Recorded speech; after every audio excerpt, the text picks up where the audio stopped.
Kita mulai perkuliahan kita. Bagi yang sudah masuk, tolong diaktifkan videonya ya.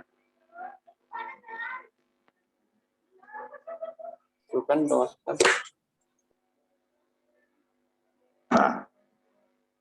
Sekarang kita masuk ke materi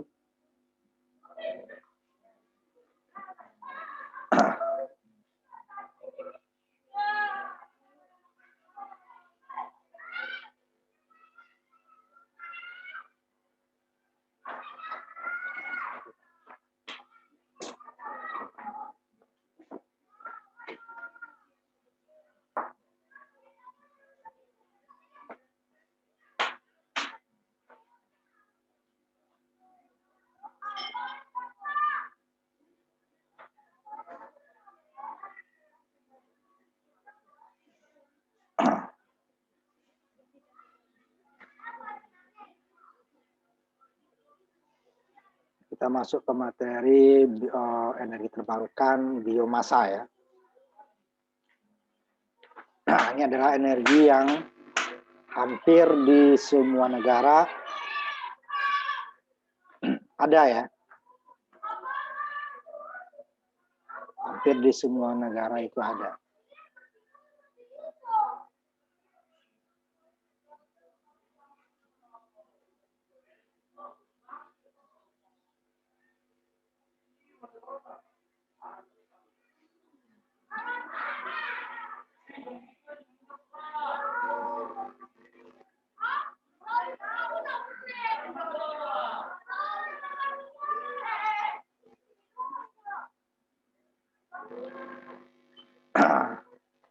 Kita masuk ke biomasa ya, energi terbarukan. Sebelum ditemukannya energi fosil, maka di sini ada biofuel ya. Biofuel juga belakangan. Kalau biomasa itu adalah energi yang paling awal digunakan manusia, seperti untuk memasak, ya, untuk pemanasan itu sudah digunakan sangat lama. Malah dia duluan digunakan daripada energi fosil atau energi lainnya ya. Angin atau air. Nah, biomasa dulu yang panas. Nah, tetapi sekarang setelah energi fosil itu banyak digunakan dan sumber tersebut adalah bukan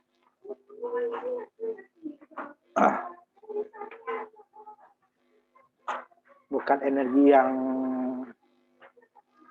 tidak ada habisnya ya, berarti dia suatu saat ada habis, dan kemudian juga bisa merusak lingkungan. Maka kembali lagi orang ke alam, salah satunya dengan menggunakan biomasa. Tapi biomasanya juga ada kelemahannya ya. Kelemahannya adalah kalorinya jauh lebih kecil dibandingkan dengan bahan bakar minyak ataupun gas dan nuklir ya. Jadi jumlahnya banyak, kalorinya kecil. Sehingga untuk menghasilkan kalori yang sama atau panas yang sama dengan bahan bakar fosil, dia memerlukan jumlah yang sangat besar. Nah, inilah yang kendalanya. Tetapi dia bisa diproduksi lagi, dihasilkan lagi ya, ditanam lagi, gitu ya. Sedangkan bahan bakar fosil itu tidak, butuh waktu yang sangat lama, ratusan tahun ya, ribuan tahun bisa menghasilkan fosil lagi. Tapi biomasa hanya dengan ada yang beberapa bulan ya, ada yang beberapa tahun itu sudah bisa diambil lagi. Semakin lama dia tumbuhnya itu, biasanya dia kalorinya itu lebih besar. Kayunya makin keras, kalorinya lebih besar. Sedangkan bahan bakar yang cepat seperti dari tanaman pangan, itu tanaman pangan itu kan seperti palawija kan cuma berapa bulan udah bisa dipanen ya. Sehingga cuman kalorinya kecil. Nah, sini yang biomasa ini adalah yang bahan-bahan yang nanti yang berasal dari tumbuhan, kemudian hasil-hasil dari hewan, termasuk limbah ya, dan residu itu sisa hasil industri gitu ya. limbah. Itu bisa. Yang selama ini banyak menjadi hanya bahan limbah jadinya ya, tidak menjadi bahan sumber energi. Nah ini yang masih akan dijadikan nanti sumber energi. Termasuk sampah ya, di penampungan sampah. Walaupun itu dari PLN baru dirilis ya kemarin, itu beberapa hari lalu, minggu lalu kali ya. Ya masih belum apa namanya kompetitif dia bahan bakar dari sampah itu terhadap bahan fosil. Jadi mahal ya per kWh-nya.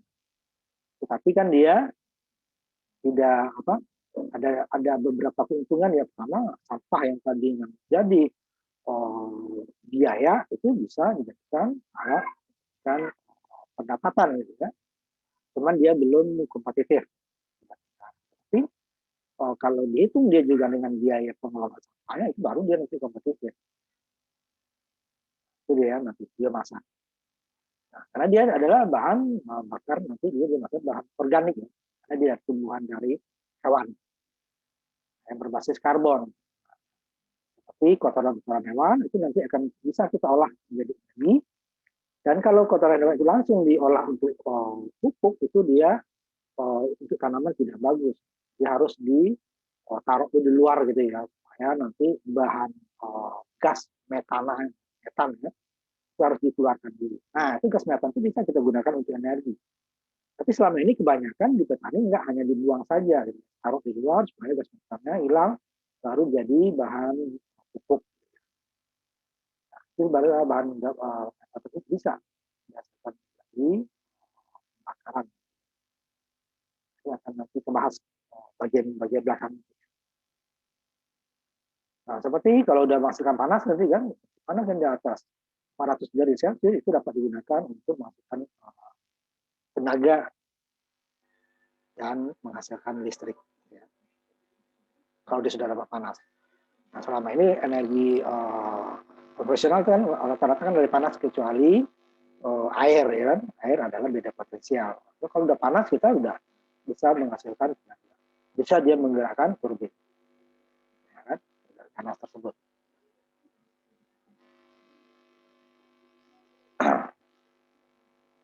Ya kan?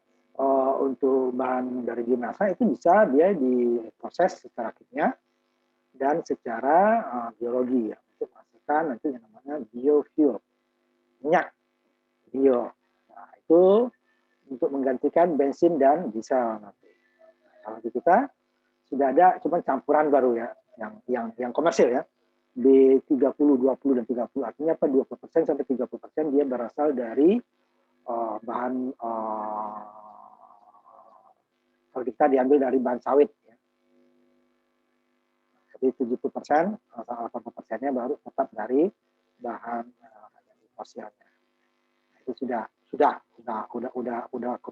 ini di Indonesia ya. Nah, nanti rencana pemerintah itu masih memakan untuk biodiesel, tapi dia ya, biodiesel itu sampai 100% nanti. Nah, di beberapa negara itu ada biofuel menggantikan bensin. Dari dia yang dari itu jagung dan dari ampas tebu itu sudah komersil. Dia menggantikan bensin. Itu disebut biofuel nanti. Diproses dulu ya. Jadi bahan bakar menggantikan bensin. Nah, kalau di Indonesia dia yang baru itu menggantikan bisa. Karena sumbernya kita banyak itu dari kelapa sawit. Ini yang sudah diolah. Ya, jadi dari bahan-bahan bakar biomasa tersebut bisa menjadi bahan bakar. Contohnya biofuel itu adalah gas metan ya, tanah. Metan air, metil ester itu bahan kimianya ya. Baru nanti minyak dan pada hasilnya nanti ampasnya nih harapan. Kemudian ada dua bioenergi dan biomasa. Bioenergi itu ada istilah yang digunakan untuk menyebut biomasa dan biofuel. Karena dia berdasarkan dari makhluk hidup biologi gitu ya, dari bahan hidup dari tanaman dan hewan. Gitu ya. Nah, tapi dia ada yang jadi biomasa, ada yang jadi biofuel. Nah, biofuel jadi minyak, biomasa itu jadi energi panas. Jadi dari awal energi itu adalah dari sistem oksigen ya, masa jatuh dari radiasi matahari gitu ya, dari fotosintesis. Ini tidak kita bahas ya karena ini masalah terlalu kimia gitu ya, fotosintesisnya. Jika jadi panas nanti ya matahari, fotosintesis diambil oleh tumbuhan ya untuk ini energi mereka. Nah, itu nanti bisa diolah menjadi biomasa yang dapat disimpan di ininya. Nah, jadi tumbuhan tersebut nanti dijadikan industri domestik dan untuk biofuel ya. Kemudian dihasilkan energi yang kita pakai. Nah, secara alami itu nanti dia akan menjadi ininya dan sisa ya tadi ya, sisa tadi dari akan menjadi humus lagi, jadi humus kembali lagi di tanaman. Nah, ini dia dari sistem sirkulasinya ya, sistem biomasa secara natural hasilnya. Tapi dia ya kalau tumbuhan kalau dia untuk industri itu harus ditanam kembali, tidak bisa hanya ditebang karena dia kalau ditumbuh sendiri itu butuh waktu lebih lama. Jadi dia industri namanya ya, itu dia ditebang sekian harus ditanam sekian, harus tidak nanti dia terjadi pengundulan ya. Sehingga nanti kalau penggunaan biofuel industri tadi jika digunakan dengan hati-hati maka situasi ekologi alam itu akan jamin sehingga tidak terjadinya atau non polusi atau polusinya sangat kecil ya, sehingga dapat energi yang berkelanjutan. Tapi kalau tidak hati-hati ya terjadi pengundulan, malah menambah masalah gitu ya, malah terjadi nanti pada musim kemarau susah air, pada musim hujan malah terjadi longsor, terjadi banjir bandang. Nah, itu ya karena pengelolaan hutannya tidak menggunakan perhitungan yang sangat hati-hati. Nah, dia tidak hanya menebang saja, tidak ada penanaman. Akhirnya penanaman itu lebih luas daripada tebang. Kenapa? Tanaman itu kan tidak langsung besar, dia butuh waktu kan. Jika ditanam 1 hektar, jika ditebang 1 hektar, berarti yang ditanam lebih dari 1 hektar. Karena yang tadi yang tebang itu kan kayunya besar, pohonnya besar. Jangan ditanam kan masih dari yang kecil, jadi perlu waktu kan, sehingga dia perlu luas lebih luas, sehingga keseimbangan alam itu lebih terjaga. Tapi kalau tidak hati-hati, katakanlah sama saja ya, jangan lebih di ditebang 1 hektar, ditanam 1 hektar itu sudah berbahaya. Apalagi nanti ditebang 1 hektar, tidak ada yang ditanam atau ditanam lebih kecil. Gitu ya. Itu sangat berbahaya. Nah, dari satu sisi kita memerlukan biomasa ini untuk energi atau untuk lain, tapi di sisi lain dia juga kalau tidak ada penanaman itu akan mengakibatkan kerusakan alam. Nah, itu bukan menjadi energi bersih lagi deh ya, rusak. Itu yang tidak diperbolehkan. Tapi kalau yang dari tanam-tanaman seperti tebu dan jagung tadi itu pasti ditanam lagi. Ini yang di hutan ya, yang di atas. Tanaman-tanaman yang berupa dari hutan itu pasti ditanam lagi. Karena dia waktunya lebih cepat. Tapi kalau hutan itu perlu waktu yang lebih lama. Ini disebut dengan kalau yang di tanaman kembali itu adalah disebut agroindustri. Jadi industri yang berbasiskan hutan. Nah, yang paling mapan itu sekarang itu adalah menggunakan tebu ya. Hutan. Tebu yang mana? Nah, tebu itu dia bukan biomasanya, dia lebih ke biofuelnya. Biomasanya ada, tapi lebih kecil ya biofuelnya. Jadi kan minyak, pengganti bensin.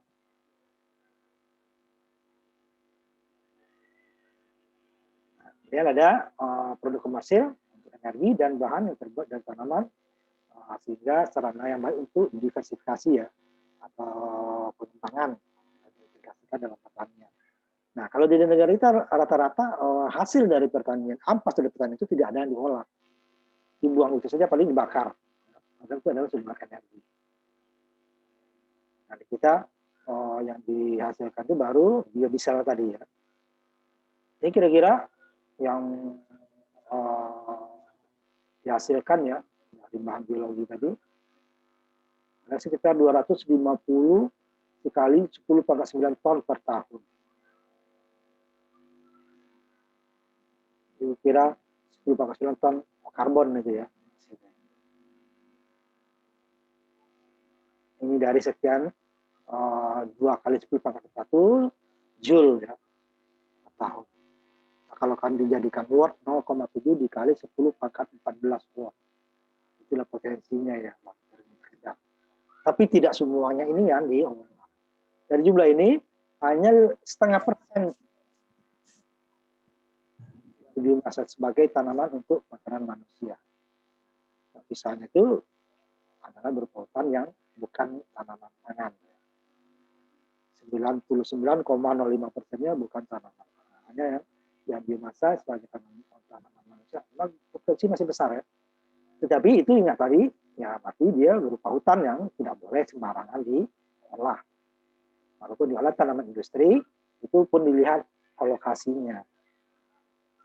Tidak bisa semua hutan dijadikan tanaman industri.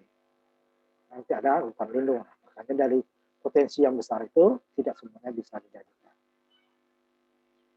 Nah ini hampir sama dengan energi terbarukan lainnya. Produksi biomasa itu bervariasi tergantung daerahnya. Berbeda daerah itu biomasanya berbeda. Jadi pohon-pohonnya, tanamannya berbeda. Khatulistiwa dengan subtropis itu berbeda. Sama-sama khatulistiwanya bisa berbeda.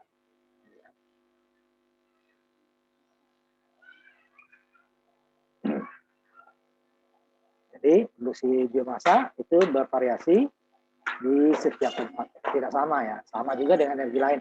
Ada yang anginnya kencang, ada yang pelan. Ada yang mataharinya sering ininya cahayanya dapat, ada yang kurang. Biomasa itu jenisnya berbeda, jumlahnya juga berbeda. Karena beda jenis akan berbeda nanti. Ini dia luasannya itu 2 kali dari luasan itu ya permukaan luas permukaan di darat daripada di laut ya. Karena sebagian besar di darat. Jadi dari biomasa tersebut menyediakan sekitar 13% ya dari konsumsi energi manusia. Termasuk untuk keperluan rumah tangga ya, dengan negara berkembang seperti langsung pembakaran kayu. Nah, energi itu ya.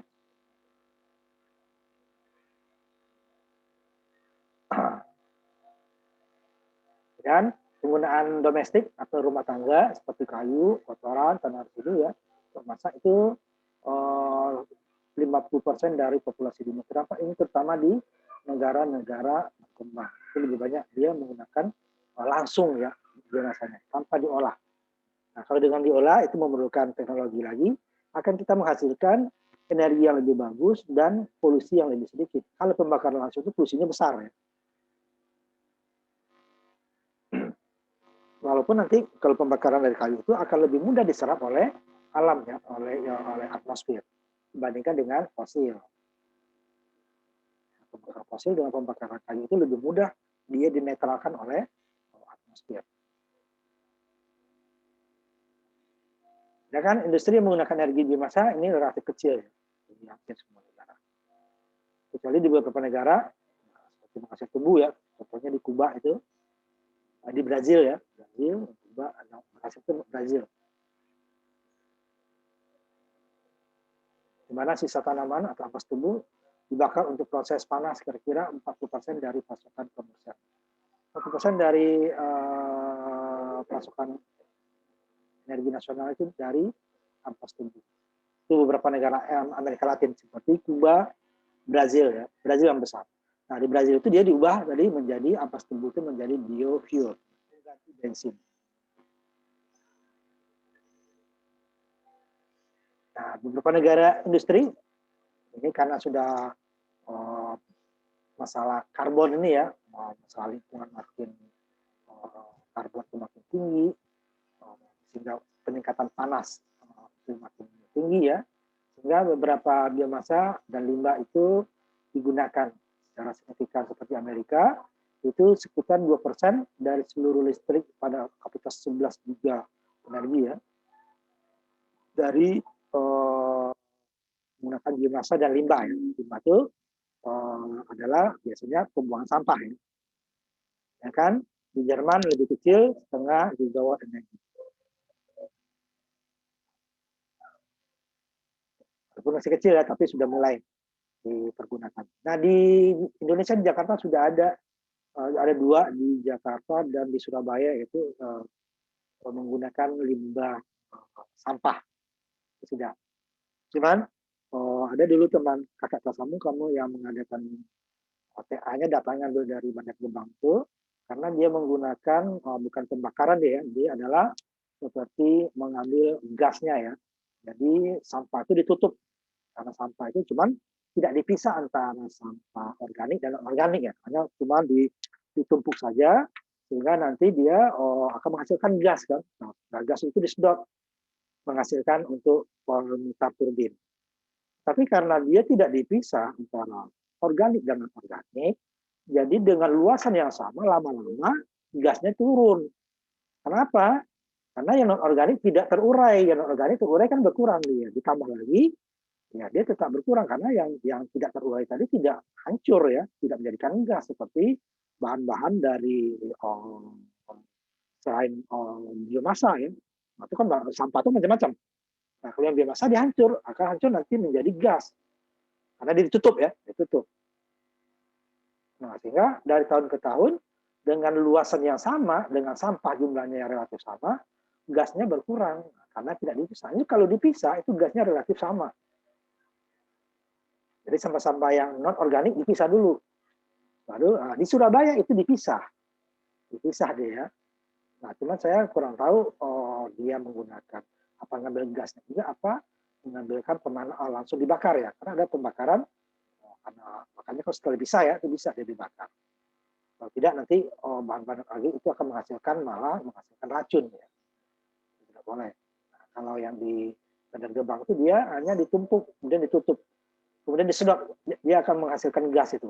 Nah, gasnya itu disedot kemudian disaring, dipisah ya, yang karena dia kan campur ya, mana tidak dipisah untuk organik dan organik, nanti yang dari non organik itu dipisah, nah baru yang organiknya nanti gasnya yang tidak beracun masuk ke turbin gas, sehingga dia menghasilkan pembangkit listrik tenaga sampah itu ya, padahal dia sumbernya dari sampah, sedangkan ininya berupa gasnya berasal dari sampah. Sudah ada di kita, walaupun hanya kecil itu presentasinya tidak bisa dihitung, kecil banget ya dibandingkan energi listrik yang lain. Tapi sudah ada itu. Nah, itu yang PLN kemarin itu dibilang itu masih mahal. Tetapi kalau ada perintah aturan pemerintah sekarang itu, kalau ada yang membuat itu PLN harus beli. Emang belinya lebih mahal daripada dia membeli dari diesel atau dari batubara gitu ya. Sehingga dia apanya lebih masih sekarang itu masih belum kompetitif yang sampah itu. Jakarta seperti itu, dia tidak dipisah antara organik dan organik. Kalau organik itu dia kan akan menjadi apa ya, dia bisa terurai ya. Nah, nanti dia gasnya disedot, kemudian sisanya itu bisa menjadi pupuk. Tapi karena bercampur dengan organik itu nggak bisa jadi pupuk, harus dipisah dulu. Nah, dia hanya tambah terus itu kan. Karena itu kalau pekerjaannya mudah, hanya nambah terus ditutup. Cuman gasnya lama-lama turun. Ya kalau gasnya lama turun tentu pembangkit listriknya juga kapasitasnya turun kan. Sedangkan tidak bisa terpasok sama dia. Ada 12 12 turbin. Itu yang terpakai itu hanya 2 dari kapasitas 12-nya.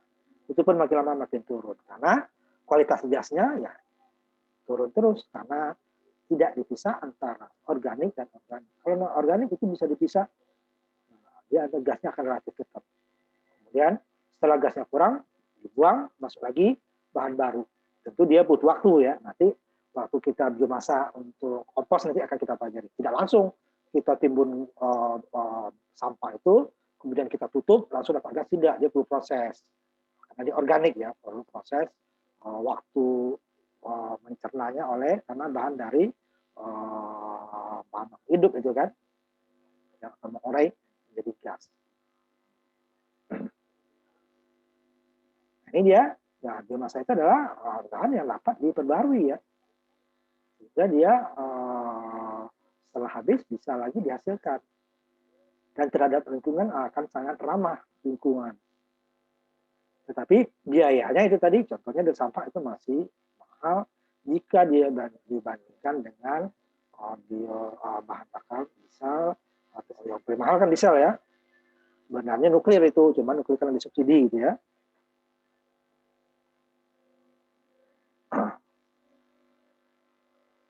Pertumbuhannya tidak bisa dia terlalu bebas, karena nanti dia bisa mengambil seperti untuk tanaman, hutan. Sedangkan pemakaiannya itu kan kalau rutin, sedangkan dia tumbuh itu kan perlu waktu. Sedangkan menghabiskannya itu waktunya lebih cepat gitu ya, sehingga dia biomasa itu harus diatur. Kalau tidak nanti bisa terjadi bencana terhadap ekologi lokal dan konflik itu global ya.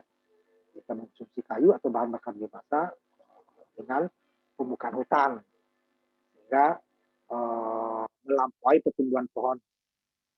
Karena pohon itu berwaktu kan, ngembangnya bisa 1 detik bisa kembang, tetapi tumbuhnya itu bisa bulanan, tahunan. Kalau pohon besar tahunan, kalau untuk tanaman pangan itu bulanan gitu ya, satu panen. Sedangkan untuk pemakaiannya dalam beberapa menit juga habis ya. Kemudian karbon dari biomasa diperoleh dari karbon dioksida di atmosfer, fotosintesis, bukan dari sumber fosil, ya. Sehingga bahan tersebut mudah dicerna oleh atmosfer ya. Sehingga dia tidak menambah konsentrasi karbon dioksida di atmosfer, atau penambahannya sangat kecil gitu ya.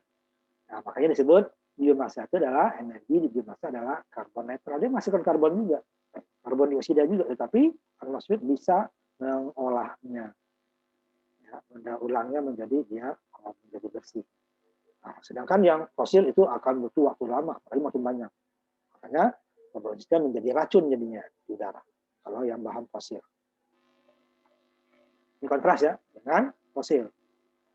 Jadi CO2 ekstra maka bertambah karbon dioksida di atmosfer. Kalau dengan bahan fosil tidak, relatif tetap.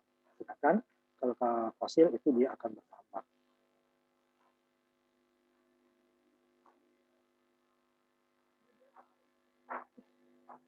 Ini penggunaan biomasa semakin banyak ya, jika penggunaan biomasa akan menggantikan bahan bakar fosil, sehingga bahan bakar fosil tersebut tidak, atau yang ditambangnya semakin sedikit ya, sehingga dia tetap berada di dalam bawah tanah, sehingga karbon dioksida yang tadi tidak dipancarkan keluar kurang. Tapi sekarang itu kan persentasenya masih kecil. Nah, semakin besar penggunaan biomasa nanti itu dalam batas tertentu ya, karena menjaga keseimbangan alam ya, itu akan mengurangi pemakaian bahan fosil, sehingga karbon dioksida yang dari fosil yang akan bertambah dia di atmosfer akan berkurang. Ini di negara sebagian besar negara maju malah yang mulai menggunakan. Negara berkembang lebih banyak menggunakannya pemakaian langsung. Karena masalah teknologi dan kemampuan ekonomi ya. Nah, sehingga dengan demikian penggunaan biofuel yang terbarukan dan skala besar merupakan komponen penting ya jangka panjang dan menengah untuk mengurangi emisi gas rumah kaca, sehingga pemanasan global itu bisa berkurang. Sehingga nanti penyebaran energi dari matahari ke biomasa dan biofuel adalah sangat penting. Di samping kita menggunakan energi lain tadi ya, energi matahari, energi kemarin sudah kita bahas, energi mati dan lain. Nah, biomasa inilah yang bisa dia sepanjang tahun. Dia bisa malam, bisa siang gitu ya pemakaiannya. Beda dengan energi lain yang terbatas. Angin nggak ada jamin 24 jam. Kalau ini bisa, tergantung pasokannya saja. Nah, cuma pasokan harus dicari keseimbangan alam ya. Kalau tidak nanti malah rusak. Nah, ini dia biofuel atau biomasa ini energi terbarukan yang bisa operasinya tidak tergantung waktu. Hanya pasokannya saja. Kalau pasokannya bisa diatur, itu bisa. Seperti industri pertanian itu kan masih limbah. Itu bisa disimpan, kan? Tarikan disimpan. Tetapi pemakaiannya perlu diingat, karena waktu dia tumbuh dan waktu dia dipakai itu harus seimbang. Jadi umpamanya katakanlah panen dari nanam sampai panen itu 3 bulanan untuk pangan ya, 3 bulan 4 bulan lah untuk pangan. bahan pangan. Nah, itu berarti pemakaiannya juga 3 bulan 4 bulan sampai 2 bulan sudah habis. Nanti 2 bulannya dari mana diambil gitu ya? Itu nanti dari bahan makan lainnya diproses seperti itu. Jadi dia tidak bisa seperti fosil dayanya bisa ditambah sesukanya gitu ya. Tapi tidak bisa. Pasokannya harus dihitung karena dia terbatas supaya alam tidak rusak. Nah, kalau dia dipakai seperti fosil ya rusak juga. Nanti gimana nanti ini kita bahas bahan bakar yang mudah dan harga yang ekonomis ya. Nah, ini yang dua hal ini yang masih agak susah ditemukan, yang mudah dan ekonomis. Dan dia berbentuk bahan cair supaya mudah untuk transportasinya. Nah,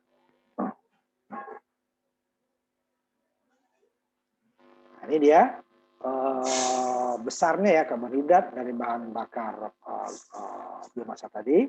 Bagian besarnya adalah karbohidrat dengan panas pembakaran sekitar 20 megajoule per kilogram bahan kering ya. Kering ya. Saya akan lihat tabelnya nanti di bawah. Jadi dia harus dikeringkan dulu.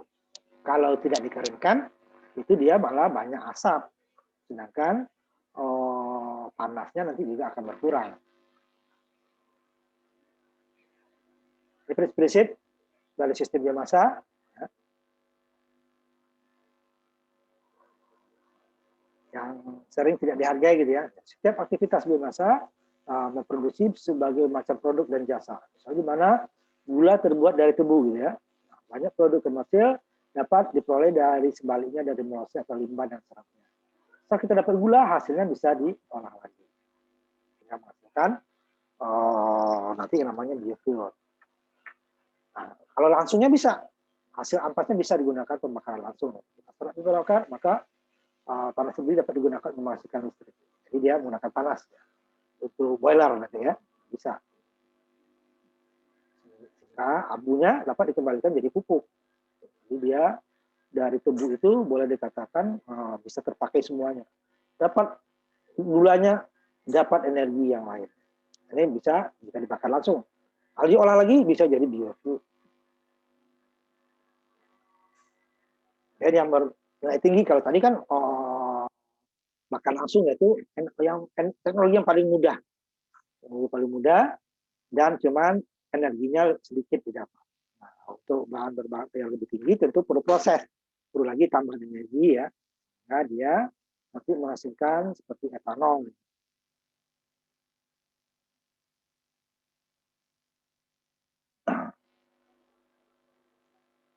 Ya, meskipun rasio energinya menjadi lebih besar daripada satu, ya, kekurangan energi tersebut tidak perlu menjadi handicap atau kelemahan ekonominya. Oh, ini kekurangannya wajar ya. Asalkan proses ini dapat tersedia dengan harga lebih murah, ya. Dengan mengkonsumsi bahan limbah seperti jerami, serat tanaman, dan pemangkasan hutan. Jadi limbah-limbah yang tidak terpakai bisa dipergunakan. Ini untuk mengurangi tadi rasio energi yang kecil dari satu tadi ya. Nah, ini kita kemudian ini kita cukupkan ini dulu ya, kita stop, kita sholat maghrib dulu ya.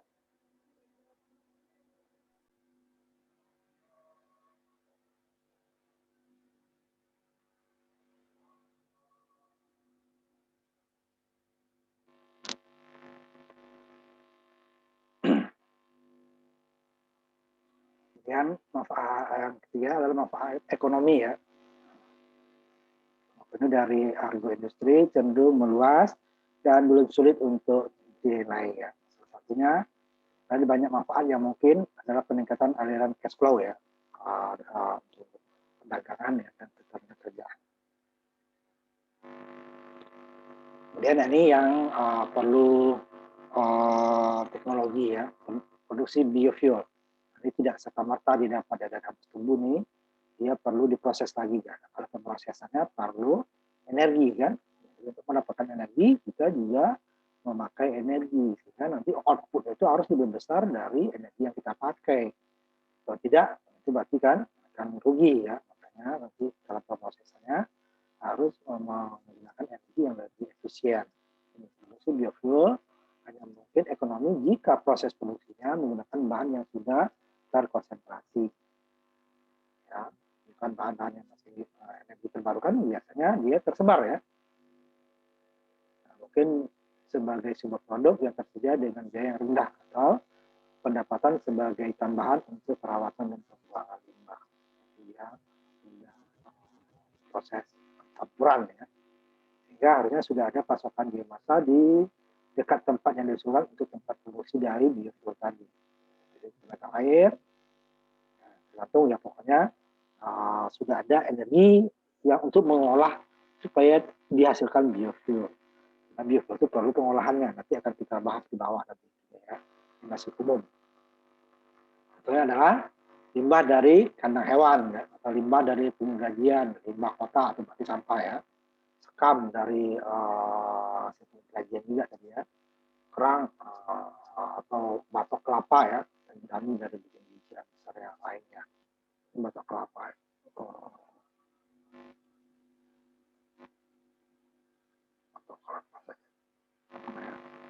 Jadi pokoknya bahan-bahan yang ada di sekitarnya. Ya.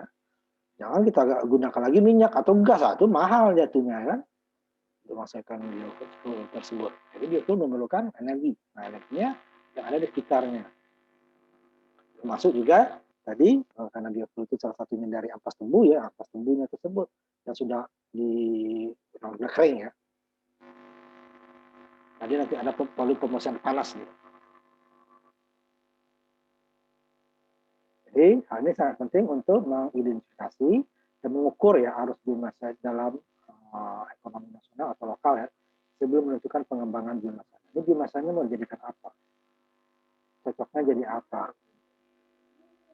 Nah, kalau umpamanya lebih mahal biayanya daripada outputnya ya udah biomasa tersebut langsung dipergunakan tanpa pengolahan. Gitu ya. Walaupun energi yang kita hasilkan nanti kalorinya lebih kecil kan, kecil dan masanya besar, masanya besar, kalorinya kecil. Kalau biomasa tidak diolah kan seperti itu. Jumlah seperti jerami itu luas, tempatnya luas, tapi kalau dibakar itu energi masanya kecil. Bandingkan dengan umpamanya setelah kita jadikan arang itu umpamanya, itu dia jumlahnya lebih kecil, masanya tetapi energinya lebih besar. Nah, tapi dia perlu pengolahan kan, perlu energi lagi.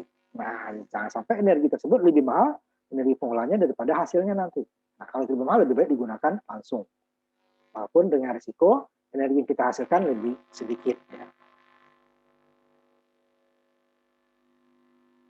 Nah, jadi jika tidak ada biomasa terkonsentrasi seperti yang sudah di atas tadi ya, maka biaya pengumpulan biomasa biasanya terlalu besar dan terlalu kompleks untuk pembangunan yang kita bahas ya, karena dia energi terbarukan lah rata-rata itu kalau pengumpulannya lebih mahal daripada energi yang dihasilkan,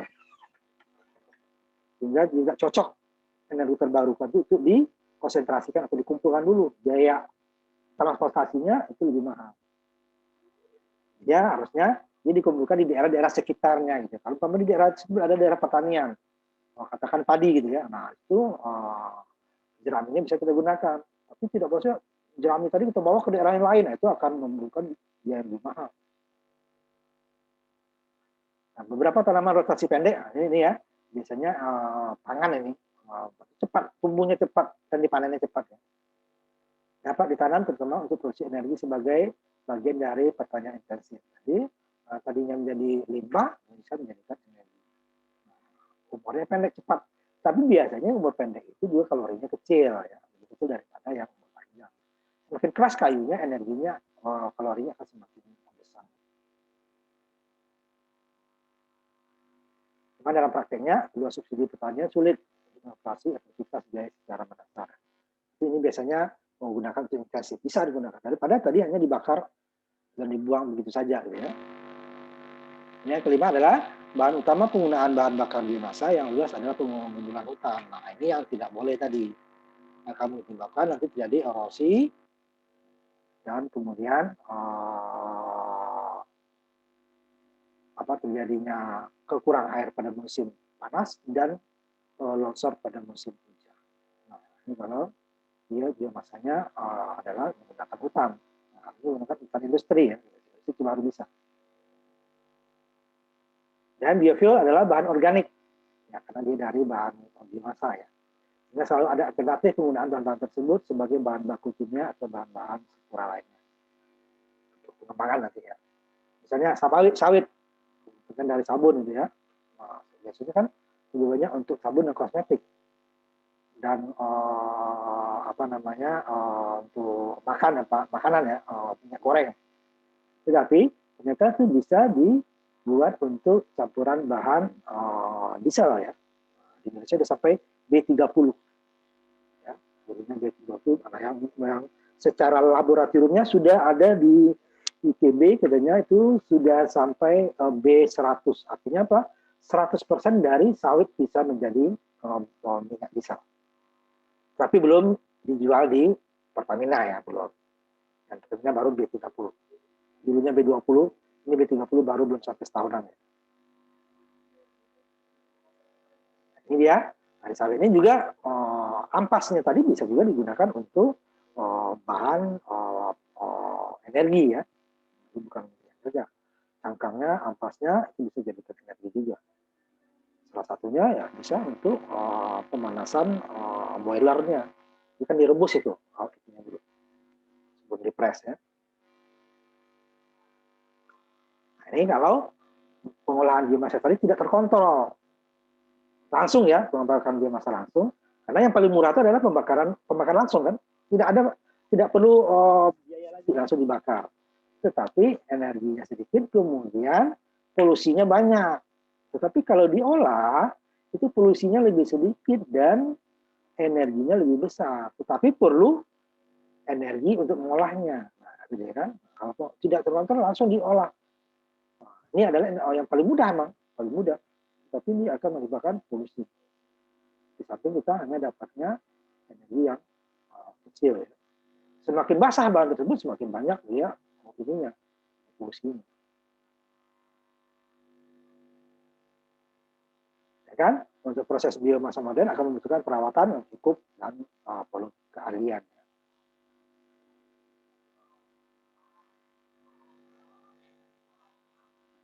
Ini perlu perawatan dan keahlian yang cukup.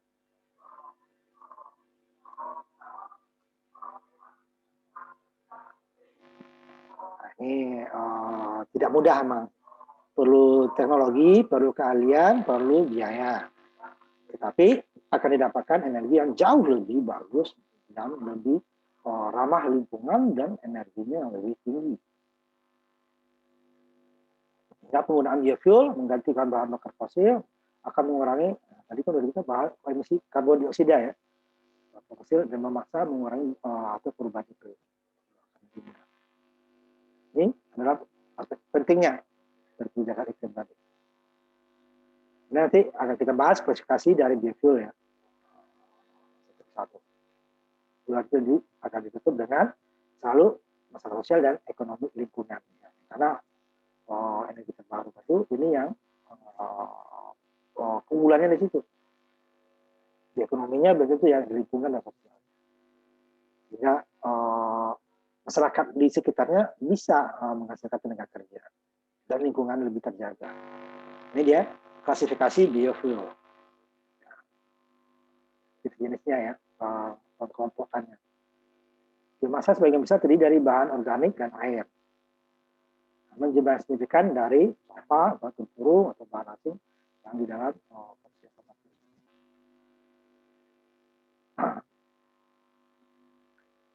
dan bahwa biomasa jelas dinilai sebagai salah satu masa materi basah atau kering. Itu kering bisa dikeringkan dulu. Karena ini harus diberikan. Tidak tadi dia energinya ini dalam menghitung basis kering itu ada berdasarkan basis kering dan basis basah ya.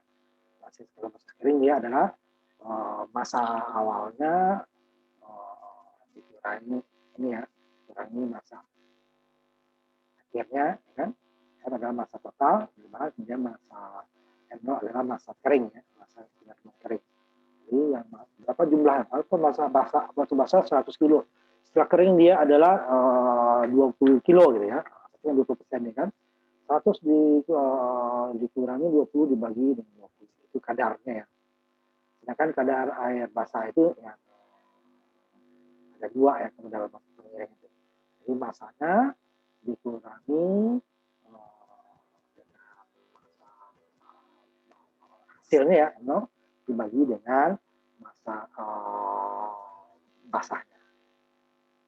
Jadi kalau dalam pengeringan akan kamu temukan dua model begini, basis kering atau basis basah. Kan? Berapa persen pengeringannya? Nah, tergantung. Kalau basis kering, berarti dia total basahnya dulu, bahannya ya sebelum dikeringkan, dikurangi dengan hasilnya, dibagi dengan hasil. Nah, tadi sumbernya 100 kilo, jadi 20 kilo. 100 kilo dikurangi 20 kilo, 80 kilo ya, dibagi dengan 20 kilo. Itu basis kering, 100%. Kalau basis basah, berarti 100 kilo dikurangi 20 kilo, dibagi 100 kilo. Seperti persentase gitu kan, kita biasa kan. Input dikurangi output dibagi dengan inputnya kan. Ini dia basis basah. Hasilnya di persentase pasti beda. Ini dibagi 20, 80 dibagi 20 kan. 80 dibagi 20 kan 8 dia. 80 dibagi 20. 8 bagi 2, 4 kan. Nah kan kalau yang ini 80 dibagi 100. Kan 80 dibagi 100.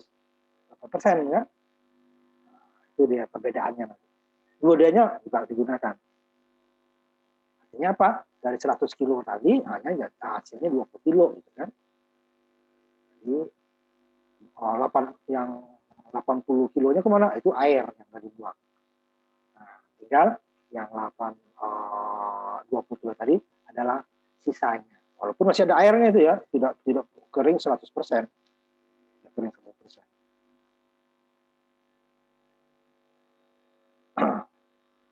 Jadi pada saat panen, ya, ada air basis basah ya, ini yang mudah, ini kan basis basah presentasinya ya.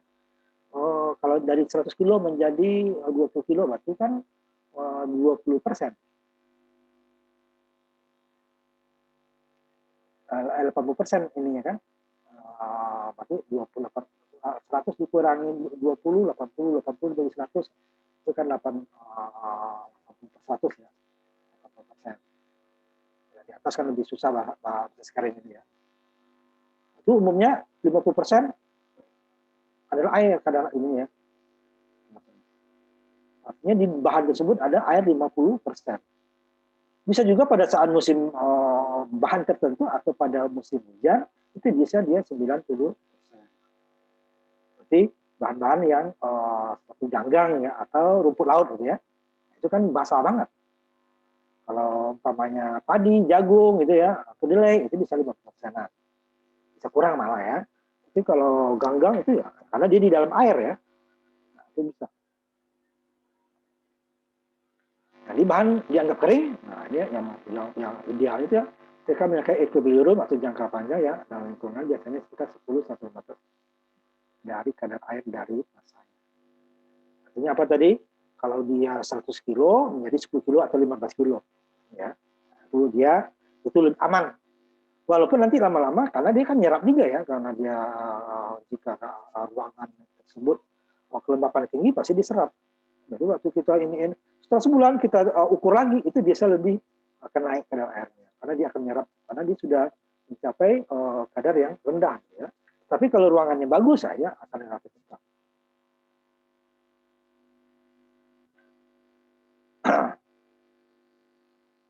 Dan bahan bakar berbasis karbon dapat dibagi ya, kita bagian dari proses kuantitatif untuk dibagi.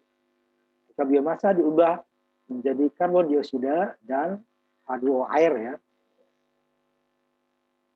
Energi yang tersedia adalah sekitar 460 kJ per mol. Ini nggak usah kita terlalu ini. Jadi juga nggak usah. Nah ini perlu masalah pengeringan tadi ya. Kelembapan atau moisture ya. Kelembapan dalam bahan bakar biasanya menyebabkan kerugian yang kalau dia basah kan lembab, nah, jadi penguapan menggunakan 23 megajoule air dan suhu pembakaran berkurang meningkat dan meningkatkan polusi asap di udara. Makanya yang ini tadi sekitar 10-15% itu bagus. Di atas itu akan menyebabkan ini, nah, karena dia dibakar nanti ada uap dulu kan di sini. kemudian akan makin banyak asap. Semakin kering dia, semakin sedikit asap. Nah, dengan kondensasi tadi, dengan pendinginan boiler yang banyak, pada saat itu dapat dipulihkan oleh kondensasi uap yang didinginkan. Itu tuh akan lebih tinggi dari dia. Kemudian selain kadar air tadi, nah juga masalah dari sifat bahan biomasa tadi ya, kepadatan biomasanya. Semakin padat dia, itu semakin bagus energi. Nah, semakin padat ini berarti dia kalau dari tanaman itu umurnya makin lama, besarnya lama ya. Tidak mungkin umpamanya jerami itu kepadatannya tinggi, tidak mungkin. Atau pohon dari tebu atau pohon daripada jagung itu nggak mungkin. Mereka 3 bulanan cuma. Tapi kalau pohon jati ya itu bagus. Tapi dia kan perlu tahunan, bisa puluhan tahun ya.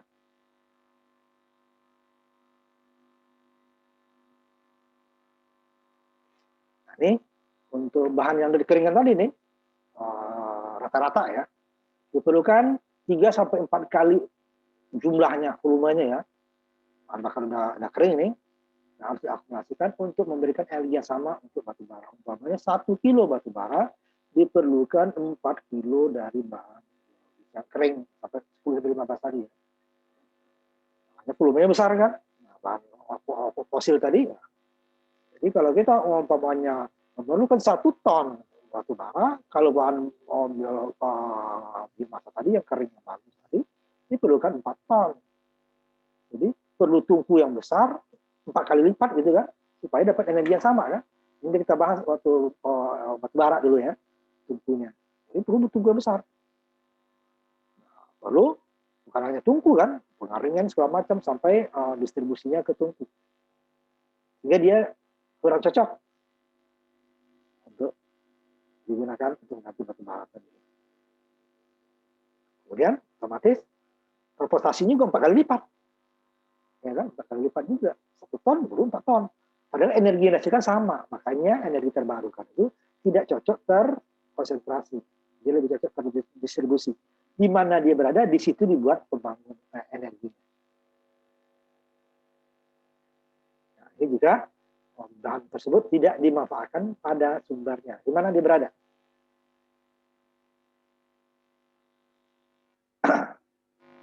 Jadi dia contoh dari sumber secara umum nih ya, dari solar cell matahari ya, tadi fotosintesis kan, kemudian dihasilkan oksigen, kemudian residunya ya, hasil.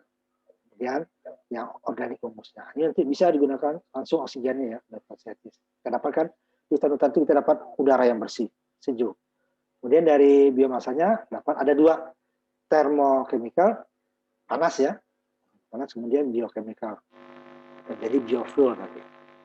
Nah, dalam chemical ini argochemical yang terakhirnya. Ini dia nanti menjadi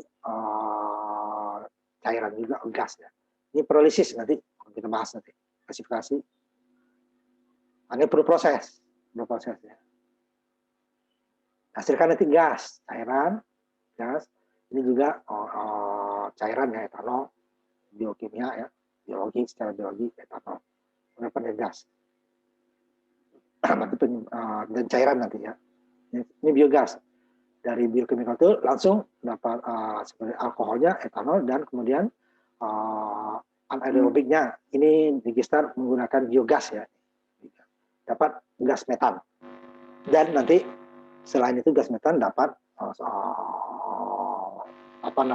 pupuk organik. Ini hasilnya kira-kira nanti, secara umum ya. Ini kita bahas. Ini termokimia tadi kan, termokimia. Panas ya. Pertama, ini yang paling murah, pemanasan langsung.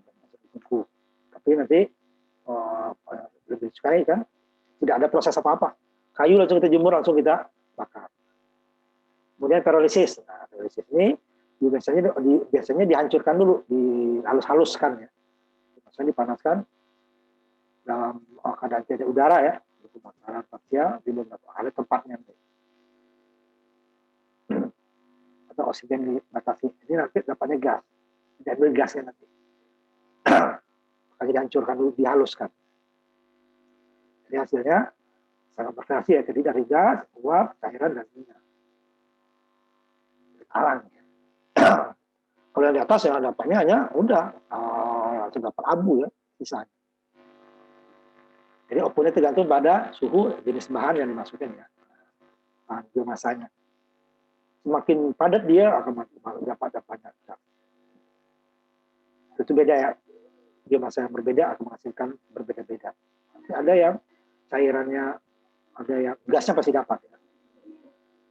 Di proses tadi. Ada cairan, ada minyak, ada uap, gas dan arang. Tapi kalau dia halus itu arangnya boleh katakan ada. Kemudian dalam prosesnya, dalam beberapa proses keberadaan air diperlukan ya, karena bahan tersebut tidak perlu kering, ya. Jadi makin kering dia, airnya akan semakin, airnya makin sedikit. Nah, produk gasnya yang mudah terbakar adalah produk utama yang dihasilkan dari gasifikasi tadi. Hidrolisis itu yang dihasilkan oleh gas. Gasifikasi disimpan. Nah, gasnya itu kalau sudah jadi gas kan lebih mudah dibawa. Tetapi itu sekarang belum dimanfaatkan seperti gas LPG. Ya. Kemudian termokimia lainnya, prosesnya, kelakuannya, terbangnya, pastinya berbeda. Biasa melibatkan kontrol kimia canggih ya, ini dari lab industri. Ya. Jadi metanol adalah hasil akhirnya. Alkohol ya, maka cair. Kalau tadi ini lebih banyak, kalau pirolisis lebih banyak ke gas kan, hasilnya. Ya. Sedangkan kalau ini dengan ada lagi dengan menghasilkan produk metanol di bahan cair. Nah, dari proses dan mungkin tidak akan memproses dari metanol memproses selulosa ya atau disebut juga ini apa namanya gulanya ya, termasuk gula ya, untuk fermentasi berikutnya. Lalu ujung akhirnya metanol. Itu yang termo, masih panas ya. Kemudian biokimia, secara biologi. Ini ada anaerobik dan aerobik gitu ya. Pencernaan, aerobik. Jadi dia di hadapan udara, metabolisme aerobik, mikroba ya. Mikroba yang kecil gitu ya, menghasilkan panas dengan emisi karbon dioksida, tapi bukan metana ya. Kalau yang aerobik berarti yang biasa. Jadi prosesnya biologi, jadi pembusukan. Jadi pembusukan terjadi nanti gas. Nah, perlu proses karena dia diproses secara alami oleh mikroba tadi. Karena ini tidak digunakan signifikan untuk energi komersial. Ya. Nah, ini yang banyak digunakan. Pencernaan anaerobik. Tadi di hadapan udara ya ada apa namanya oksigennya. Ini tidak adanya oksigen bebas, jadi dia ditutup. Jadi kan oksigen bebas, ya kayak penumpuk sampah aja ya, tumpuk gitu. Ini dia dengan oksigen dibatasi, tidak ada oksigen bebas. Sehingga mikroorganismenya itu dapat memperoleh pasokan energi mereka sendiri dengan bereaksi dengan senyawa karbon. Ya, di dalamnya sendiri ya bereaksi dia. Dan tingkat pengurangan menengah ya, ada itu. Sehingga menghasilkan karbon dioksida dan sepenuhnya mengurangi karbon sebagai karbon hampa. Ya. Dapat gas metan di sini. Nah prosesnya adalah pembusukan ya, dia disebut fermentasi. Biasa disebut pencernaan ya, karena proses berupa dengan terjadi dalam saluran pencernaan hewan atau perkembangan biak ya, hidup lah ya. Nah, campuran berevolusi atau berubah dari karbon dioksida menjadi karbon hampa. Gas metan ya. Nah, gas disebut biogas. Ya, disebut biogas. Dan juga disebut gas TPA, tempat pembuangan akhir gas. Nah, ini dia bisa dipergunakan untuk memasak, untuk ada juga untuk yang dengan modifikasi genset ya bisa, ada juga untuk penerangan. tetapi dia tidak bisa terlalu jauh disalurkan karena tekanannya rendah. Dia hanya penyimpanannya ada dalam plastik aja, plastik besar ya. Plastik yang besar, dia akan ditampung di situ. Kemudian disambung ke selang, langsung masuk ke kompor, langsung masuk ke untuk lampu, atau nanti masuk ke untuk pembangkit genset. Tapi gensetnya harus dimodifikasi, genset umum. Ini di Bogor, di Bandung ada, dan genset nyala dari biogas yang dihasilkan dari kotoran ternak sapi, karena di sana ada sapi untuk sapi untuk susu ya, susu. Kemudian fermentasi, anaerobik ini yang banyak, ini yang jarang. Kalau ini termokimia, metanol hasilnya. Nah, ini prolisis gas yang bisa digunakan sama untuk macam-macam ya. Kemudian fermentasi, ini alkohol. Fermentasi seperti orang membuat ini lah ya, minuman keras atau arak. Karena ada bahan bakar cair ya, dan semua. Ini sama dia, itu apa arak atau tape gitu ya, itu fermentasi. Nah, ini cuma di sini nanti dihasilkan alkohol. Bahan bakunya dia ada gula kan, gula sama ragi nanti. Kemudian berikutnya biofotolisis. Ini biologi. Fotolisis adalah pemisahan air menjadi hidrogen. Nah, ini oksigen oleh kekuatan sinar. Ini energi mahal. Jadi karena air itu adalah H2O kan, hidrogen itu H, nggak bisa dipisah. Nah itu zaman Pak SBY dulu ada baju biru, energi biru gitu kan. Tapi itu hanya bohong-bohongan. Karena di Jepang sudah ada, cuman masih belum ekonomis, itu mahal. Kita perlu biaya yang lebih besar untuk menghasilkan hidrogen. Itu kan menjadi gas. Intinya air adalah H2O. Hanya hidrogen, O-nya oksigen. Nah, itu bisa.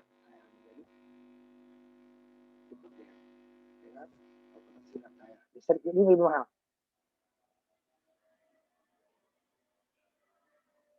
Kemudian secara biologi juga bisa menghasilkan hidrogen dari biofotolisis. Hasilnya sama dapat dibuat secara kimia tanpa organisme hidup ya. Ini masih belum hasil. Kemudian agrokimia, kimia dan pertanian ya. Sekarang bahan bakar cair yang pada dapat diperoleh langsung dari tanaman hidup ya, tanaman yang bergotong. Kudat ya, kalau dia mau potong atau menyadap ya, kayak karet, nah, bisa langsung. Seperti karet alam ya, jadi karetnya diambil. Nah, ada beberapa tanaman yang diambil menghasilkan hidrokarbon. Nanti dia digunakan untuk pengganti minyak bumi ya. Jadi disadap seperti karet, pohon tertentu, seperti spesies Euphorbia ya, ini dapat diambil. Kita kan karet ya, ini sama minyak. Kemudian biodiesel dan esterifikasi. Nah, biodiesel itu campuran. Biodiesel itu adalah dihasilkan oleh Rudolf Diesel ya, tapi kalau penggunaan langsung dari minyak tanaman ya, viskositasnya ya, sifat kentalannya itu dan pendapatnya tinggi. Sehingga sekarang masih dicampur ya, yang udah jalan itu ya. Tapi sudah ada yang 100% ya, dicampur. Nanti di Indonesia B30 ya, 30% sawit, 70% bisa hasil. Sama beras surunda, ya mental itu ya. Minyak kalau surunda kan mental.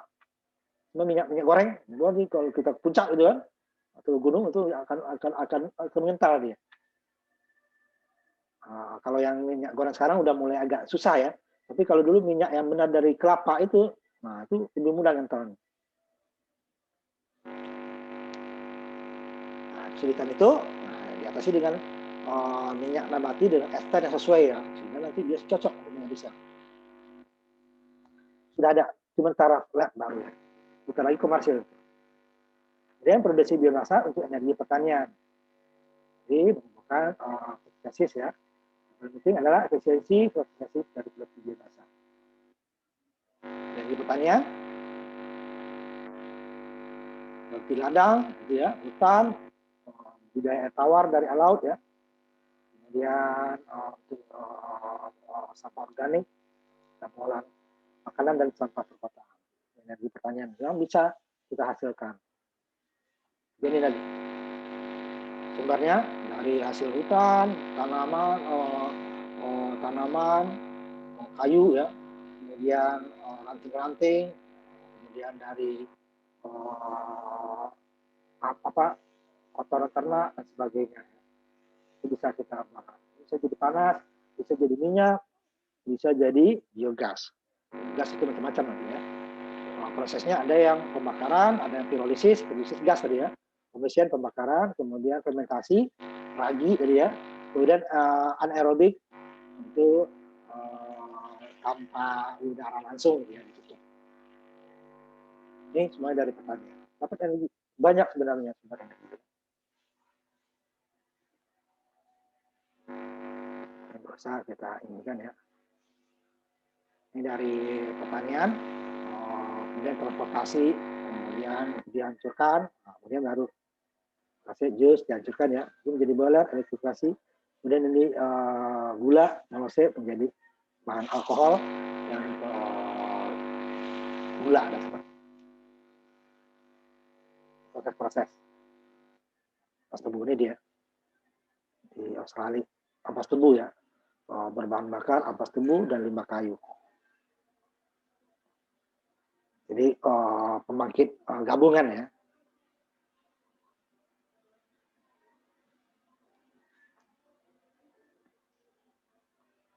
Ini keuntungan dan bahayanya ya, keuntungan ya potensi besar ya. Jadi bahayanya ya pasti bisa pengundulan hutan dan sebagainya.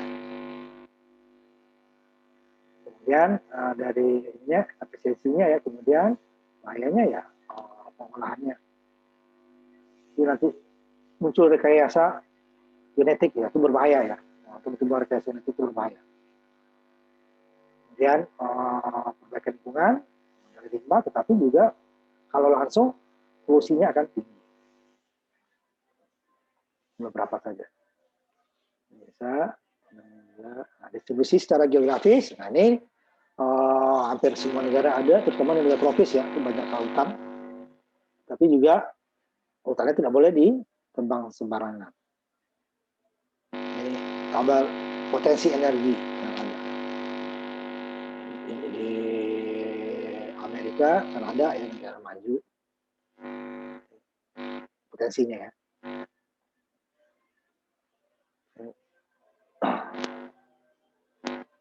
Nah, ini untuk biogas nih, kotoran sapi, ternak ya, itu sering dianggap lebih bahagia sebagai pupuk selain bahan bakar. Padahal kalau dijadikan bahan bakar, pupuknya kita dapat. Sedangkan kalau dijadikan pupuk, hanya pupuk doang yang dapat. Bahan bakarnya kita buang kan ke udara. Caranya hanya dengan cara menggunungnya, dibuatkan tempat bak ditutup, dan dikasih dia lubang gas. Kita dapat pupuk, nanti akan ada contoh bawah. Tapi perlu proses gitu ya. Tapi kalau pupuk saja tidak, ditaruh aja di luar udah. Setelah gas itu beberapa bulan itu gas metan hilang. Jadi kalau dengan biogas, pupuknya dapat, hasil pupuknya lebih bagus karena gas metannya 100% hilang ya. Kalau hanya ditaruh di luar kan belum tentu, yang bagian bawah belum tentu hilang kan. Yang tertumpuk ya, karena ditumpuk. Kalau di sini tidak, karena dia diaduk. Pasti dia gasnya akan ke atas untuk biogas ya. Sedangkan kalau hanya pupuk langsung, bagian-bagian bawah pasti masih ada gas metannya. Nah, kalau gas metannya banyak, malah tanamannya akan rusak. Jadi hasil panen, nah ini susah. Tidak mungkin untuk berproduksi hasil panen tanpa tentang kondisi nitrogen sebagainya. Ini antara tanaman berbeda. Ini tanaman subur, setahunnya dapat dipotong lebih dari sekali, seperti hutan ya. Tapi ada juga yang hanya sekali, berbeda-beda di tanaman, sehingga susah untuk memproduksi. Sedangkan pemakaiannya udah pasti gitu kan, sekian bahan kering, kilogram bahan keringnya berarti sekian energi yang dihasilkan. Pasti. Sedangkan untuk menghasilkannya itu berbeda-beda. Tanaman kadang-kadang ada yang subur, ada yang kurang subur gitu kan. Ada yang cepat besar, ada yang tidak. Waktunya juga tidak pasti. Sedangkan pemakaiannya pasti, makanya tadi dibatasi ya. Nah, ini tidak pastian ini ya. Susah. Ini beberapa tabel hasil gitu ya, susah.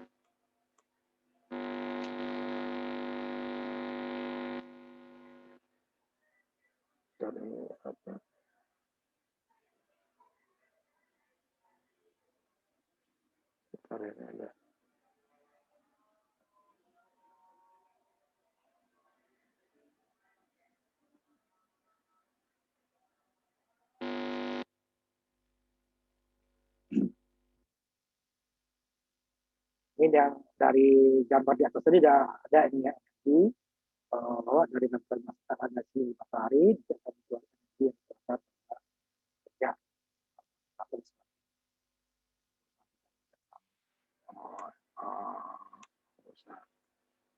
besar terlalu detail ya.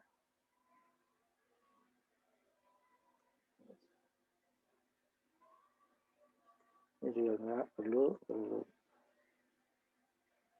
Nah, ini udah kayak cukup ya.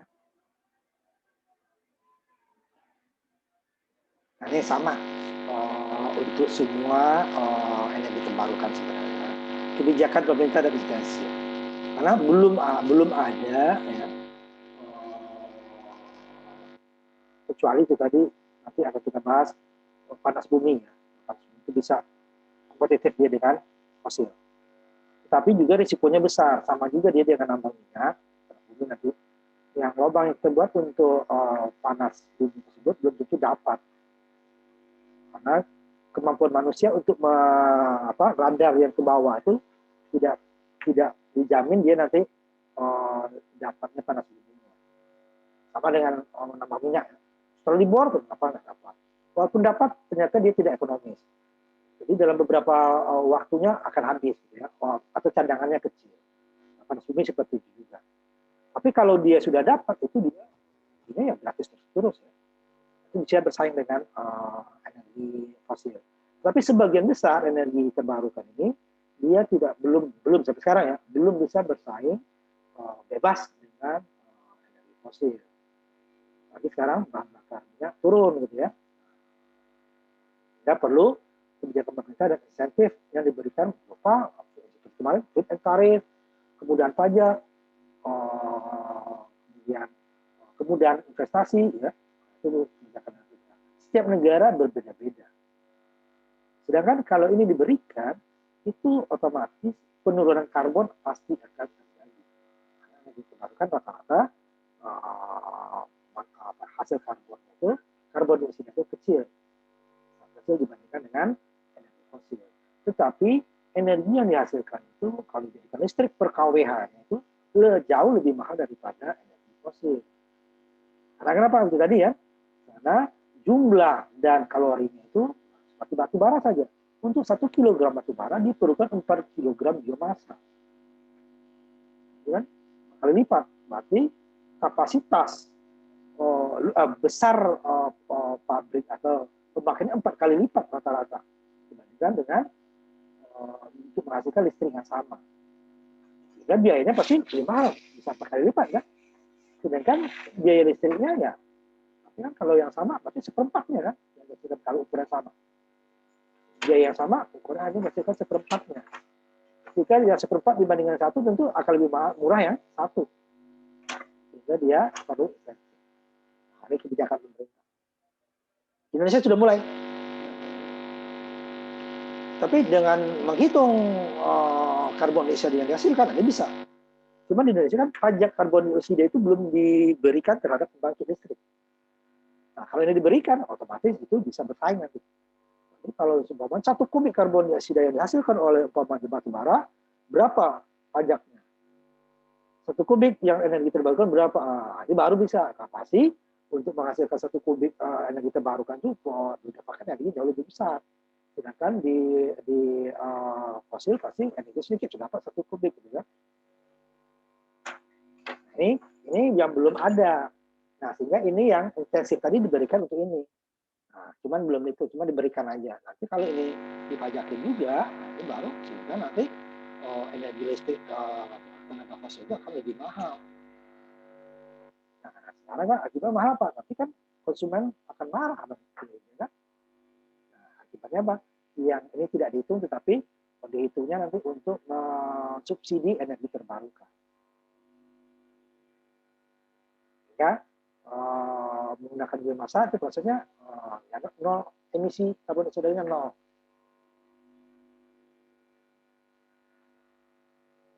Jadi ya, jadi bukan dipajakin yang ininya, harusnya kalau di negara maju udah dipajakin ya. Nah, itu nanti akan kita bahas energi terbarukan biomasa yang lainnya. Termasuk nanti yang paling murah dan paling mudah itu biogas. Itu bisa digunakan terutama di daerah-daerah pertanian yang di Indonesia itu masih kecil ya dibandingkan dengan India dan Cina. Karena India dan Cina itu banyak biomasanya, sehingga model-model gister namanya ya, penghasil gas dari biomasa itu banyak yang dari Cina dan dari India gitu ya. Ini sambil dulu ini ya. Nah, itu bagian pertama dari biomasa ya. Nanti kita lanjutkan lagi minggu depan ya. Nah, sampai di sini pertemuan kita untuk minggu ini ya. Nanti minggu depan kita lanjutkan. Kemudian dari hasil ininya banyak ya, cukup banyak yang cukup bagus ya. Walaupun masih ada beberapa yang sedang dan kurang, malah ada yang kurang. Kurang hanya 1-2 ya. Jadinya cukup bagus hasil dari ITS ya. Nah, saya lihat di Google Classroom hanya baru PR ada 3 kan ya. Yang dibagikan dulu baru 1 yang ini. Itu belum semua ya, belum semua ngumpul. Baru 1 itu belum semua. Ada 3. Pertama, yang terakhir itu adalah pembangkit energi terbarukan salah satu ya. Salah satu boleh ada yang sama, tetapi beda daerah. Ya, saya lihat dulu aja sini ya. Bentar, energi terbarukan ya. Nah, PR-nya ada 3 kan tugasnya. Makalah yang pertama adalah apa namanya?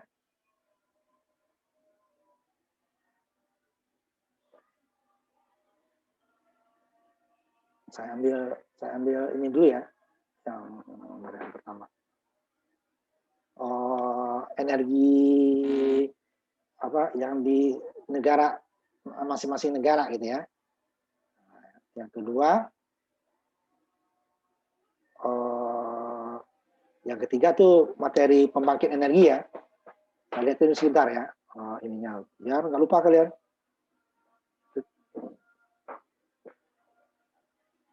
Ya sebentar. Yang ketiganya jelas pembangkit ya. Sebentar.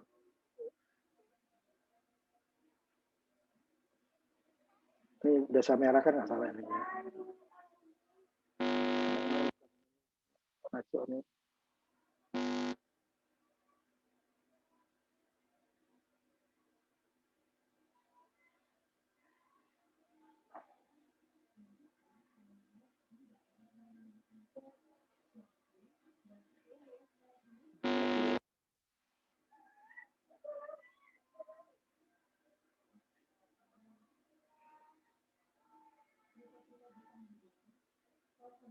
Ya, cadangan energi fosil pada satu negara ya. Berapa produksinya, berapa sisanya lagi.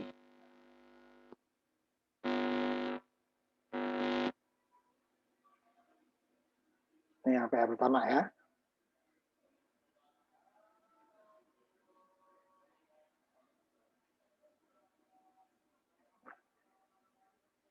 Jadi ya, kalau nggak apa, tidak rekamannya nanti ya. Yang kedua,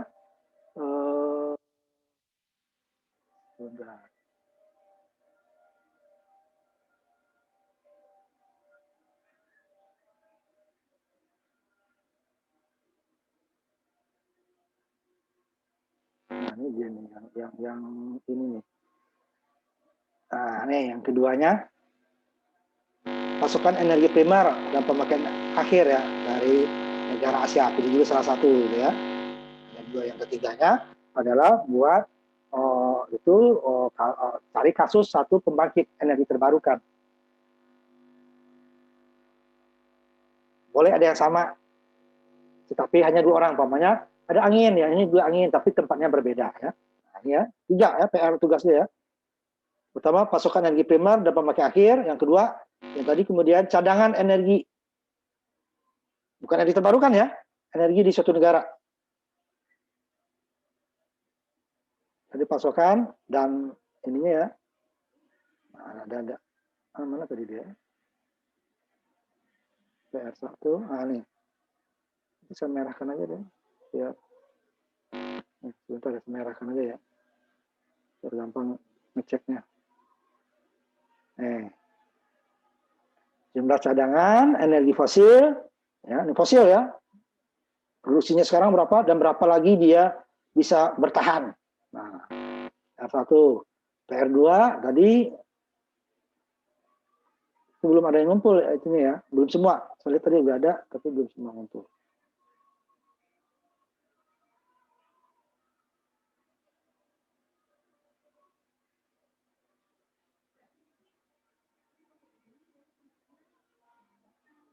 Nah, ini dekat-dekat sini. Nah, ini bisa besarin dulu deh.